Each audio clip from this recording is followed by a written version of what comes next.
Mobility has always been more than movement. It has fueled freedom, forged connections, powered commerce, and driven progress throughout history. Moving Minds is a series about the people behind the systems, the visionaries, experts, and builders shaping the future of how we move. These are voices that often remain within specialist circles, yet their decisions quietly shape the systems we all depend on. Our mission is simple: to bring their stories, insights, and experiences to the wider mobility industry, giving stage to the thinking and decisions that will define the future of mobility. Hi, everyone. Welcome back to the next episode of Moving Minds. As you know, in each episode, I sit down with those leading the charge, those who not only envision what's next, but they're actually building it today. And I have a special guest today, again. His name is Augustin Friedel. He is indeed one of those people, a key voice that is shaping and evolving the landscape of mobility. So without further ado, let's get started. Warm welcome, Augustin. It's my pleasure to have you here today in Moving Minds. For those who don't know you, the few that don't know in the industry, can you provide a little bit of context, who you are and what you do today? Sure. Thanks, Giuseppe, for inviting me to this exciting format and new format of mobility podcast. So for the ones that don't know me, as you mentioned, I'm Augustin. My absolute passion is the mobility transformation. I leverage it in two ways. One is what a lot of people see on LinkedIn, where they follow my content on in detailed analysis of the different trend topics in the software-defined vehicle transformation. And my second leverage is my job at a consulting company called MHP. Who don't know the company, it's owned by Porsche, but we are completely agnostic. We work with the whole automotive industry, OEM suppliers, on transforming towards software-defined vehicles. And yeah, so these are basically my two leverages to follow my passion about the mobility transformation. Awesome. So let's jump into the questions that I have for you. And let's start at the origins of your journey in mobility. You said you're very passionate about this industry. So what was it that first drew you actually into the world of mobility or automotive? And how did you end up in the current role that you are in right now? Yeah, so I thought about this question a lot, how I ended up in this space. So for those who don't know, I grew up in the Bavarian countryside, so south of Munich, and there was not that much. Yeah, so we had maybe soccer, we had a lot of cows, tractors, and then in Bavaria or in the countryside, cars were very important. And I was always technical enthusiast and really into that. So that was basically my first touch points then back in my childhood. Yeah, I mean, the area very well. So there we have great OEMs like BMW, Mercedes-Benz is not far, of course, Porsche is not far. And then it was always the ambition to start at one of the leading automotive OEMs. But then, yeah, I would say journey took some twists. Yeah, I studied in mechanical engineering in Munich. First, I wanted to. My thought was, okay, let's try something new, and I started in aerospace. But then I came back to automotive. And then over some internships in automotive, some startup experiences, OEM experiences, I ended up now at MHP, where I work with the whole industry. Yeah, thanks. And of course, you mentioned that this is a passion, is something that you really enjoy being in that industry. What is it about the work then that you do that gives you this sense of purpose or lasting impact? Yeah, it's a good question. I think one is just the passion. Yeah, it's more, I would not say I'm addicted to that, but it's a real joy to see the dynamic in the industry, to see all the new players, the new technologies, and then also to follow the transformation of then the old or traditional automotive supply chain with the OEMs and then also the suppliers. And yeah, so I try to combine both. And I think what keeps me then also like motivated is to push that we focus on the right like leverages in this transformation.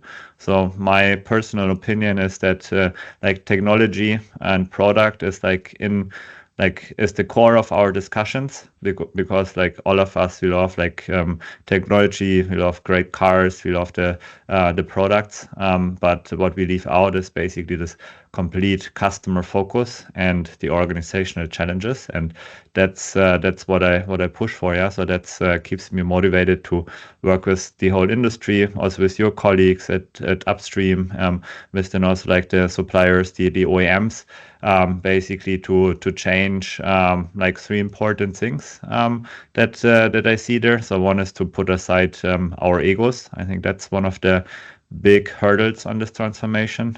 Then change the organizations, which I would classify as ice cream sandwiches. Yeah, so where you have like a top layer that has no recognition problem. You have like the bottom layer, the experts that know how basically to work in this new environment, but don't have the enablement. And in between, we have like this muddy muddy layer, which is hard to change from the top and from the bottom, but it's needed to get through that.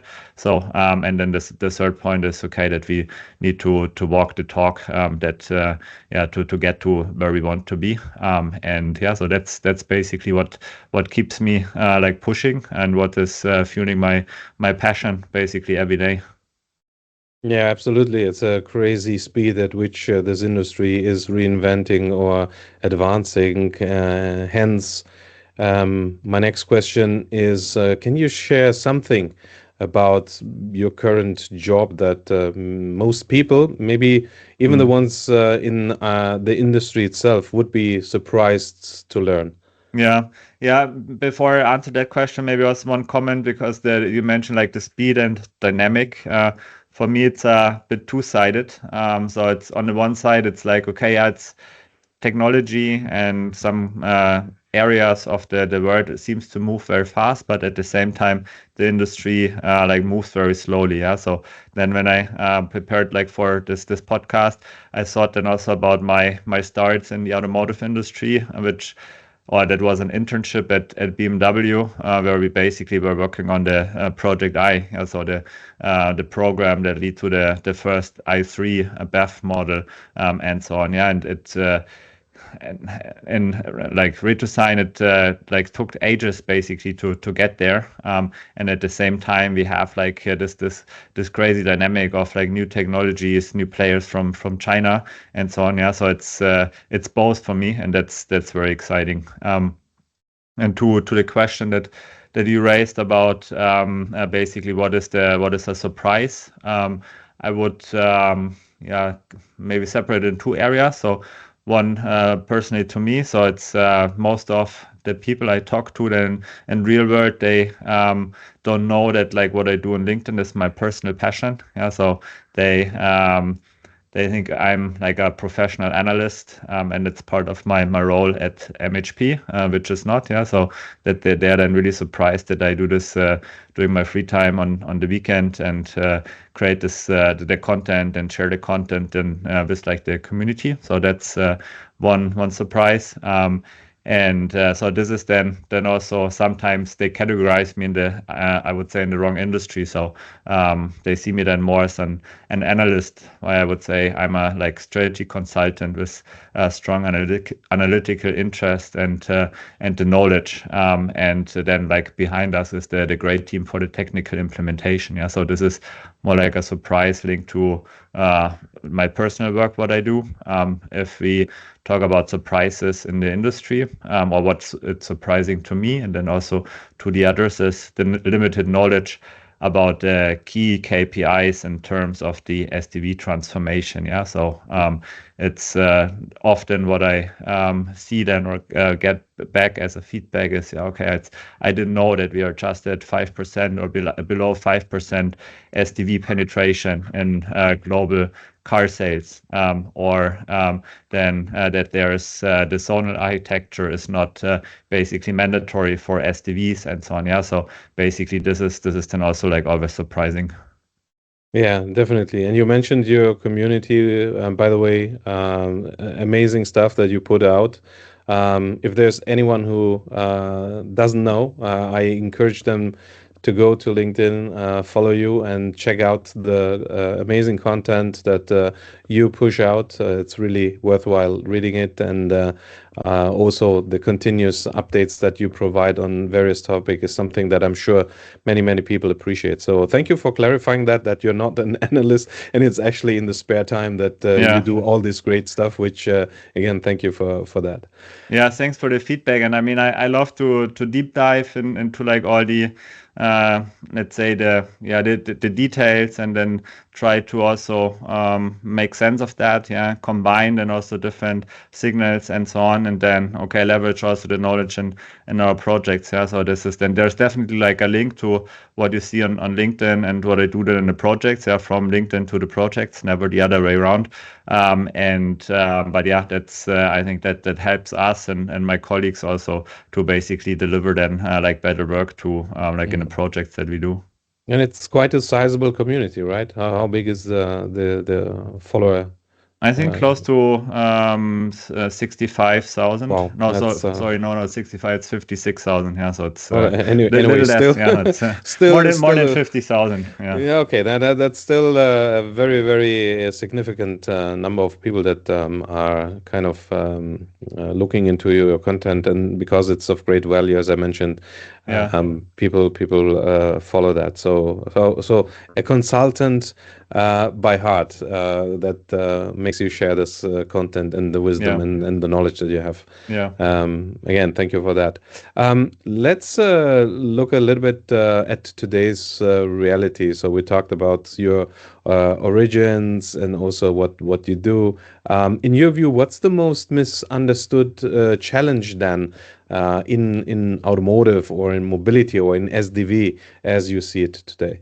hmm So I think one is that we get distracted by, I would say, hopes, or then also like future let's say ambitions. One like to make it more concrete is like the, let's say, everything around like digital services and service business. So what we see then there is often, or what I personally see then there's like often overestimation of like willingness to pay for such services and take rates like for features and functions on demand, and for like interesting services, and then like also functions, which is then often like leading to a disappointment on the OEM side, because they were calculating with then like high revenues, and then okay, it's very limited. So I think this is one yeah, bigger misunderstanding in the industry, that okay, the services, digital service business is basically maybe not like the next gold rush for the industry, and that we need to right size our ambitions there to the willingness to pay, and then also the take rate, and think about, okay, is it the right offering towards the customer, or do we need to change it and follow what we see then probably in China, or like also with some new players in the US, where it's then more about, okay, inclusion of the services, and then there are like other ways how to monetize that, or how to keep the customers loyal. I think that's one. And then like another challenge that I see is more linked to like the organization and our culture. Yeah, so I would see the like 3 points. The first ones, as mentioned earlier already, our egos. Yeah, I think like the egos of the decision makers in the automotive industry is slowing down the transformation, or it's making the transformation very hard.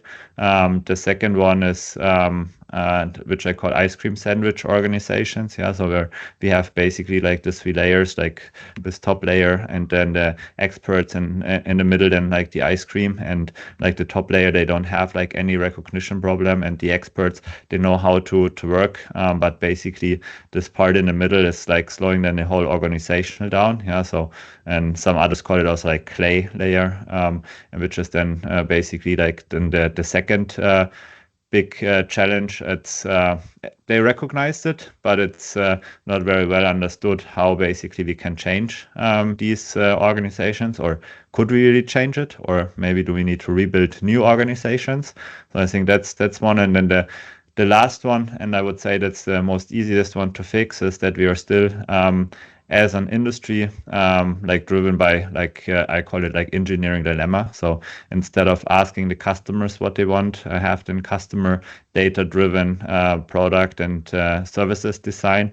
We still believe as engineers that we know it better, and basically design the services and the products that way, and then that we are surprised that basically the customers are not buying the products anymore or the services. Yeah, so and flip this around from like this engineering driven to more customer driven. I think that's also like a big challenge in automotive and mobility today. Mm. Let's double click on that. You mentioned Gold Rush and Ego and all those types of challenges. If we flip that, what would you say are some of the most important, but maybe undervalued driver in our industry that could bring the industry forward then? Yeah.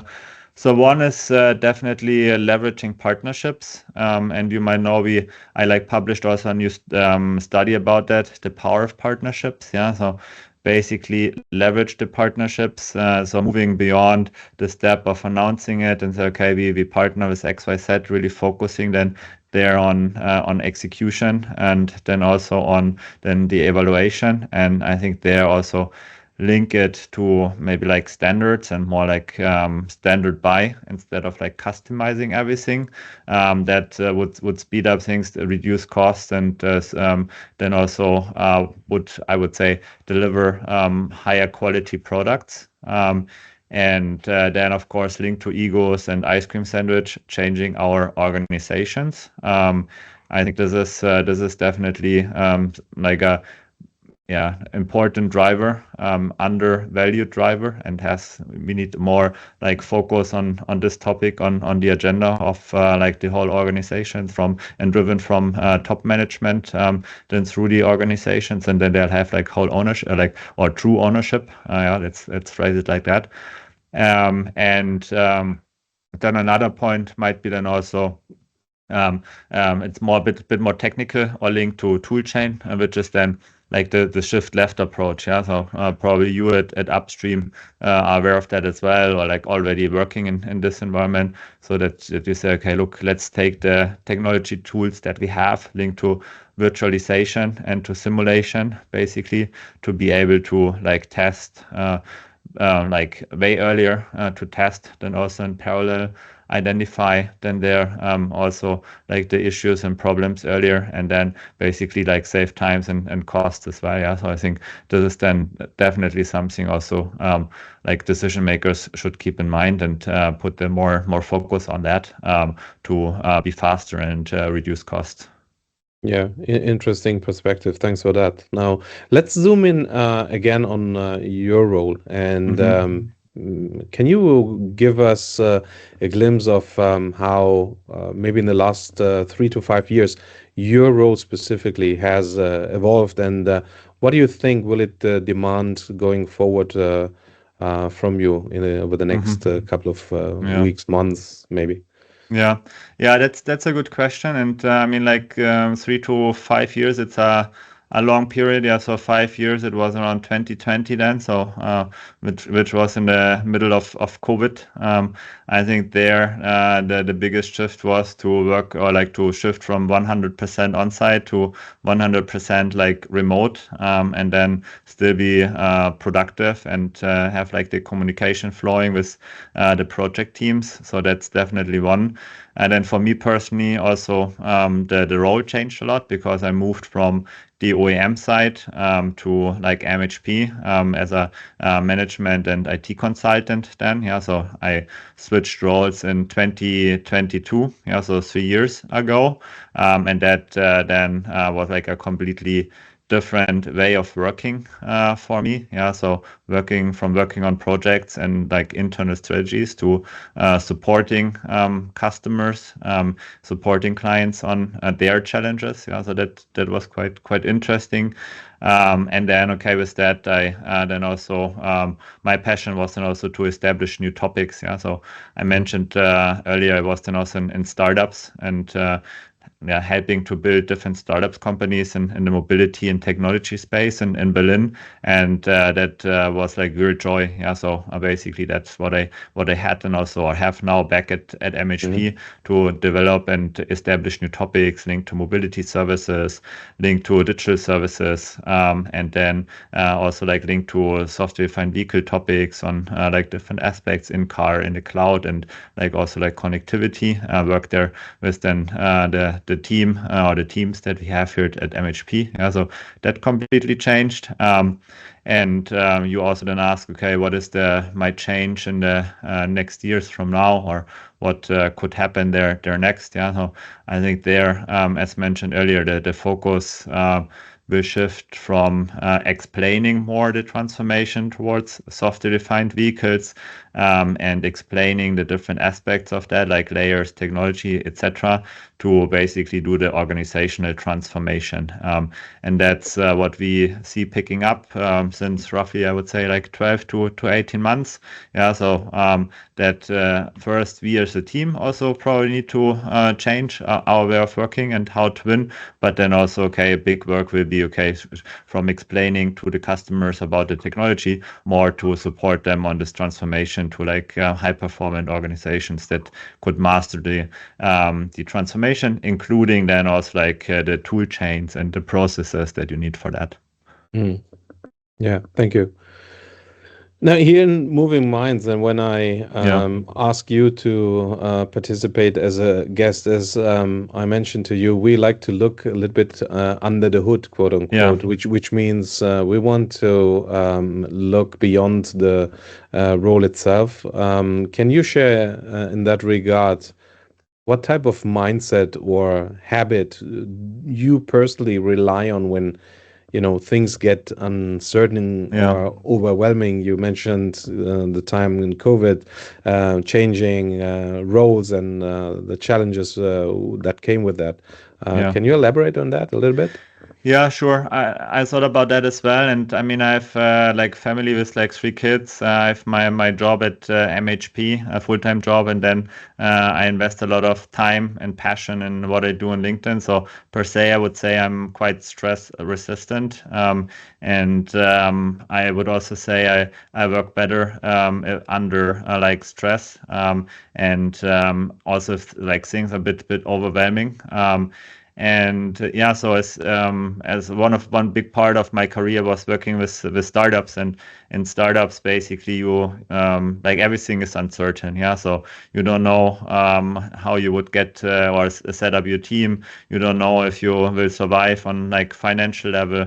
You don't know if your customers are buying your solutions or not. Yeah, so this kind of so I'm used to uncertainty. So and basically how I react to that, or what are some tools or methodologies I use. So I would say I can kind of like try to structure like the plan to remove the uncertainty. Yeah, so to think about what could be a way to basically get from an uncertain environment to like a certain one, and then of course keep the agility in that. Yeah, so because there might be like some turns needed to left or right because you hit like roadblocks. So that's definitely one. Time wise, I also try to plan it. Yeah, so I know my resources quite well, and I try to match it with then the tasks that I have to do. If I see that there's like more stuff to do, then I probably have like time. I either like prioritize or as a part of MHP, and I have like a great team behind me, or I'm part of a great team. So I will definitely then ask also for support in the area. So these are some measures, countermeasures to reduce the too high stress levels, and then maybe also reduce the uncertainty. Yeah, does your background coming from engineering and the ability to solve problems help in that regard?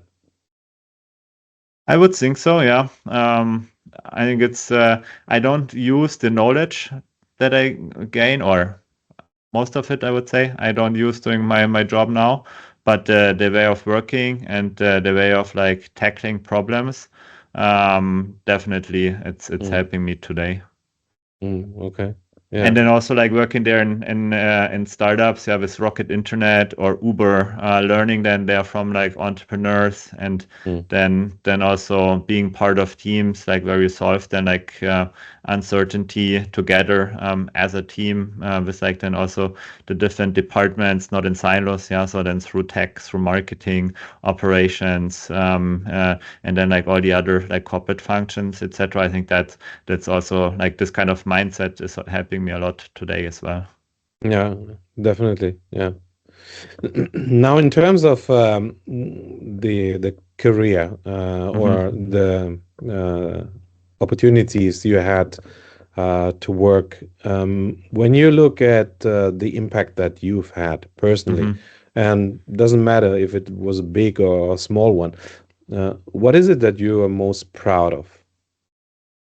I'm not sure if I would say I'm the most proud of, but what keeps me happy is to see the power of my passion. Yeah. So as we talked about it earlier, it's like I do it during the weekends, like early mornings, or then also late at night to work on the content and the analysis about the different topics of the industry, and share it then. And so to get then this feedback, how value the work is for certain stakeholders or like people, that's then also like always very rewarding. Yeah. So for example, I get then the feedback either that help them in like the personal development. Yeah. So to get into their new job in automotive, or like in the value chain of automotive, that help them to make like career decisions, or then also help them to make like company decisions. Yeah. So then I get also the feedback. Yeah, okay, hey, great content. I shared it with my board of like a tier one supplier or like an OEM, and what helped us to basically push the decisions like through like our like discussions and so on. Yeah. So to get this feedback, to see how value or how like valuable and like this work is. I think that's very like, or it's great to see, and also makes me a bit of proud what I have achieved there. Yeah, so that might be one point. Yeah, yeah, absolutely. I understand that this is something that is very relevant. Now, talking about relevancy and maybe also impacts, we cannot not talk about AI. Yeah. So, what do you think have AI tools changed from your perspective in terms of the impact to your role, and maybe if you want to elaborate also to the industry? Hmm. Yeah, so to for me personally, I try to use AI to speed up like the tasks that I do, where it works quite well. I would say it's like summarize studies and reports, and get the key messages out of that. Yeah, so no fancy stuff. It's just like using the different Gen AI tools to speed up or get more effective in the day-to-day tasks. Sometimes it's also a bit like, I would say, like double-sided sword, because what I also see then there is like I would call it like AI slop. So which where you basically create a lot of content, which Hmm. sounds great, like when you read it first. But then okay, you need to really read it in detail to see okay if it's correct or not, and often it's not, yeah, or often it doesn't lead to like any results, and this worries me a bit, yeah, also because there I would say for some topics I have the expert knowledge, and there I could then see okay, yeah, it's might be not fully correct what the response was of like AI tools, etc. But there like are certain topics I'm new to, maybe not like in automotive or engineering, maybe more like personal topics or like healthcare or whatsoever, where I don't have the expertise, and then okay, like relying there on maybe wrong knowledge or wrong like feedbacks, it's quite risky. And the same probably then also if you don't have the experience, if you like maybe a graduate and starting into your job, and then you make your decisions based on then maybe not super accurate information, that could be then like a challenge or a risk as well. But overall, I think we have to like or see the great progress of the different models and tools to then make our daily work more efficient. So that's definitely one how I use it personally, or my personal perspective. And then in the industry, I think there we still need to figure out how to leverage AI. But that's definitely clear that it will change how we work in the processes, and it will also change the products and solutions. And basically, in every project that we have with the customer, it's either okay, how can we leverage AI to reduce costs or to be faster in the market, for example, in like systems engineering and the recycle, or how could we then also, if you talk about products, how could we get AI into our digital cockpits? What are the AI use cases? What are then, like, again, to circle back to the beginning of the discussion, the willingness to pay? What are the business models behind that? Or then the same for safety and autonomous driving services. Yeah, so I think these are then, like, if you look in the broader industry, just some touch points or some areas where we see already the impact of AI today. But going forward, I think we will see way more, and then basically every process that we have will be enhanced or disrupted by AI, and also we will see way more in our products. Yeah, interesting times ahead of us, I would say, and it's not getting boring, which brings me to looking a little bit into the future. So if you look ahead, what is it that excites you most if you look into the next 5 years, let's say? Definitely the dynamic that we see here in the industry at the moment. Yeah, I would say it's not slowing down. Like when I then also look back the last 5 years, it's accelerated. Yeah, so how fast we need to address certain topics, how fast we need to address certain challenges. Yeah, and this is as mentioned at the beginning. Yeah, so it's I'm motivated by transformation. I'm motivated then also by like certain stress levels and uncertainty, and to basically to work in this environment, or in this area, and try to find solutions to keep then the value chain also in Europe. That's definitely one that's very exciting for me personally for the next couple of years. Yeah, you kind of already answered my next question, but I want to ask it a little bit differently. So obviously the question is, what keeps you up at night when you think of the future of mobility or automotive? So for sure, you mentioned that you spend a lot of nights working on your private initiative with sharing information with the community, but maybe there's more to that. Yeah, so this is the fun part, I would say, that keeps me up at night. Yeah, so the family, and then also the passion to deep dive in the rabbit holes of the transformation.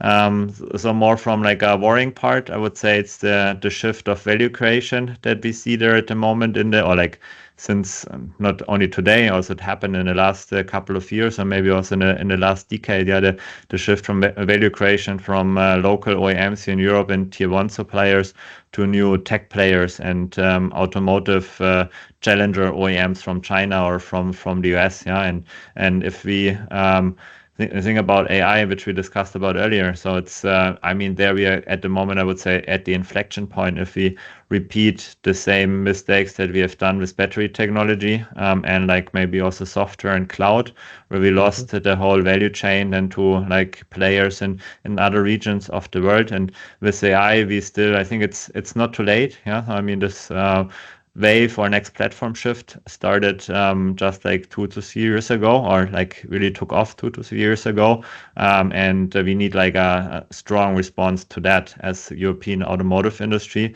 and basically to find that like in partnerships also, because I completely believe that partnerships are necessary. That keeps me awake, and then basically to keep then also like the power of the automotive industry here in Europe, because so many people and jobs are dependent to that, and we can't afford to lose it. Yeah, so that's definitely the biggest topic I'm thinking about a lot. And then, of course, the power of Chinese OEMs, and then more on an operational level, the ice cream sandwich challenge. Yeah, so basically, how do we overcome the persistence of the OEMs and tier one suppliers to keep the status quo, and how do we change basically the organizations to like address the first pain point that I mentioned. Yeah, so that we really get going to keep the value chain and value creation here in Europe, and don't lose it to like China or the US or like other regions. Yeah.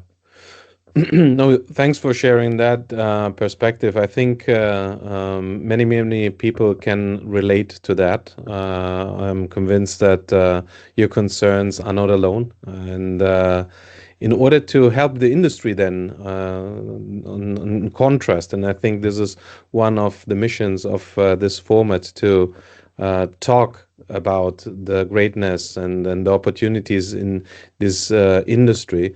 It brings me to my last question. So if there would be something that you could whisper, or a tip that you could give to every young person that is entering, as you did many years ago, this industry, what would it be? What would you say? Just one tip, or? As many as you want. Okay. I think the most important learning for me was like find someone who is supporting your career. Yeah, so especially if you are in big corporates, or then also in consulting. Yeah, so basically always need someone who's fighting for you, and who believes in you, and who is then sort of a mentor, like a mentor. Yeah, who is then pushing you forward on like content experience, but also on your career level. So that's definitely one. And then what helped me a lot is then also, okay, that I found my passion. Yeah, so if you enter the industry, and I think that's completely agnostic from the industry, you're the best if you really have joy in what you do, and if you really love what you do. I think that's the number two. And then I think the last one is you need to decide basically on which side you want to be. Yeah, so are you like person more that wants to drive the change? Yeah, so be part of the uncertainty, be part of overwhelming situation. For example, then in tech startups for like IVI or others, or also cybersecurity. So do you prefer that way of working and culture and teams, or do you then basically prefer the other side, where you maybe more like manage or govern than like the change? And then, okay, maybe an OEM or like tier one might be like the better choice of employer and team. Yeah, so I think this is also something everyone needs to decide for themselves. Yeah, so if they want to drive more with more uncertainty, pressure, or if they want to like govern and manage more, and then have those like other like benefits or like other positive aspects maybe for them personally. Yeah. Thanks for sharing that. I'm sure this will be valuable for many people who are at the beginning of their career and are trying to figure out what drives them. I totally agree. If it doesn't feel like work, then this is the best place to be, because then it's fun, and one can enjoy what someone is passionate about. Augustin, thank you so much for your time. I really appreciated the conversation here. Your insights, which I think are unique, and also the things that you shared, is really what helps shape the future of mobility. So everything that you mentioned, your vision, is exactly the kind of things that we want to be heard. So you are definitely one of the voices we need in our industry, and we need more of people like you. So again, thank you so much for participating in this format, and all the best for you.